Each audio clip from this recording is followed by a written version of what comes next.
سعد الرحمان یا ڈکی بھائی کی ویڈیو دیکھنے کے بعد غالب کے کچھ اشعار یاد آتے ہیں کہ ابن مریم ہوا کرے کوئی،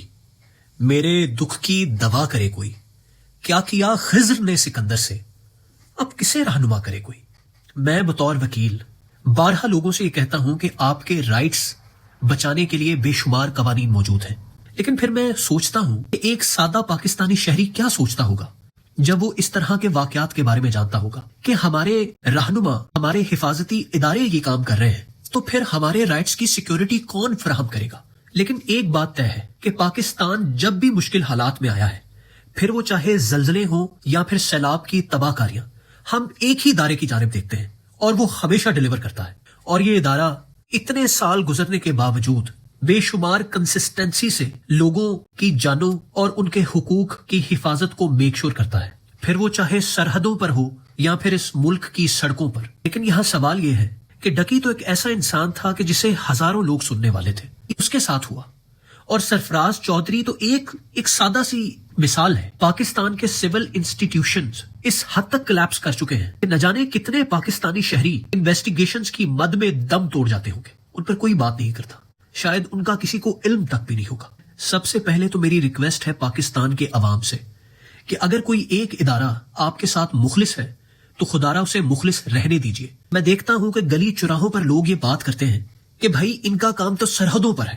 پھر یہ اندر کیا کر رہے ہیں؟ بھائی جان، اگر یہ بھی اندر نہ ہو تو پھر آپ کا کون والی وارث ہے؟ آپ اپنی بیوروکریسی اٹھا لیں، یا جتنے بھی اور سول انسٹیٹیوشنز ہیں وہ اس حد تک کرپٹ ہو چکے ہیں کہ آپ نے اپنا چھوٹے سے چھوٹا کام کیوں نہ کروانا ہو، آپ کو سپیڈ منی لگانا پڑتا ہے، آپ کو چیزوں کو مینج کرنا پڑتا ہے انڈر دی ٹیبل، ورنہ آپ کا کام نہیں ہو سکتا۔ لیکن میں سلام پیش کرتا ہوں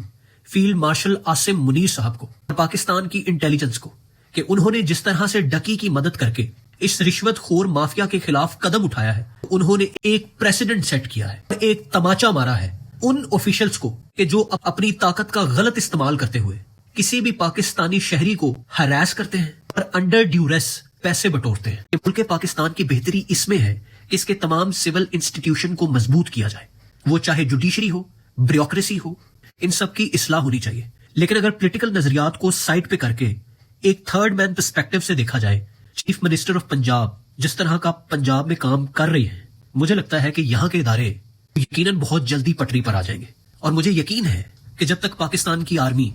اپنے عوام کے ساتھ مخلص ہے، وہ دن دور نہیں کہ جب انشاءاللہ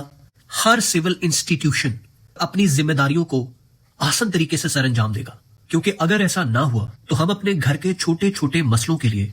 بگ بردر کے سٹیپ ان کرنے کا انتظار کرتے رہیں گے۔